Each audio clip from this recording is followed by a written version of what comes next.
Türkmenistanyň Gündöwer sebitinde gurulýan Diyetxanyň gurulşyk meýdançasynda bir işçi öldi. Ägir toly Ak-Öýün gurulşygynda adamyň ýok bolmagy bilen bagly ýagdaý barada Adatlyň Türkmenistandaky habarçylary we Türkmenistanyň Kronikasy garaşsyz neşri habar berdi.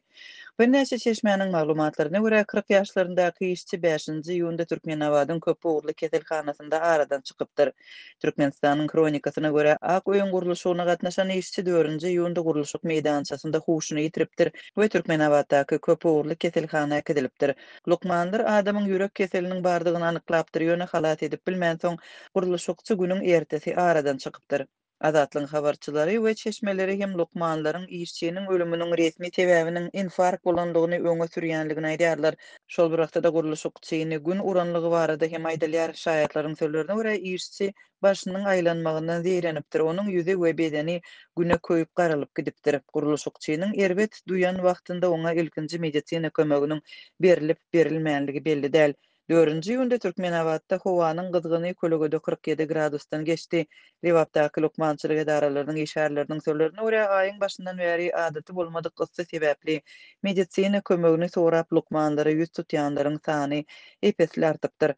Ak-Öýün gurulşyk meýdançasyndaky ýagdaý barada habarly çeşmeleriň sözlerine görä Diyetxanyň gurulşygy boýunça işler 200-e golay adamyň gatnaşmagynda 3 tapgyrlayan gizi gündiň dowamında alınıp baralypdyr. Gurulşyk işgärleri bu ýerde işleýän işçiniň ölümünden soň häkimetleriň iş wagtyny ütkedenligini aýdýarlar. Şäher häkimliginiň buyrugy bilen günüň iň ysy wagtynda işçileri gün ormazyaly gurulşyk 2 sagatlarda we geç öýlen amal aşyrylýar. İş tertibiniň ütkemegi Ak-Öýüň töwereginde bag we gül eken hem ösümlikleri diýen hyzmatlaryň işgärlerine de täsir etdi. Olar soňky günlerde 6-dan 10-a çenli işleýärler. Soň ol tarak etmeden soň öýlen 4-de ýene işe gaýtadan çykýarlar. Şäher häkiminiň buyrugy bilen şäher jemgyýetçilik hyzmatlarynyň işgärleri şol sanda awadanlaşdyryş gullukları hem Ak-Öýüň gurulşygy bilen bagly işlere gatnaşdyrylýar. Liwap vilayatynyň we Türkmenabad şäheriniň häkimetleri Ak-Öýüň gurulşygyna we bu ýerde helakçylygyň döremegine degişli ýagdaý barada resmi kommentariýa bermediler. Bu aralykda Türkmenabaddaky Ak-Öýüň gurulşyk meýdançasynda bolan helakçylykly ýagdaý birinji däl. Vilayatyň saglygy saklaýyş guramalaryndaky çeşmeleriň sözlerine görä may aýynyň başynda bir işçi binanyň ýokarsundan ýykylypdyr. Gurulşykçy diri galypdyr ýöne oňurgasyna zeper ýetipdir.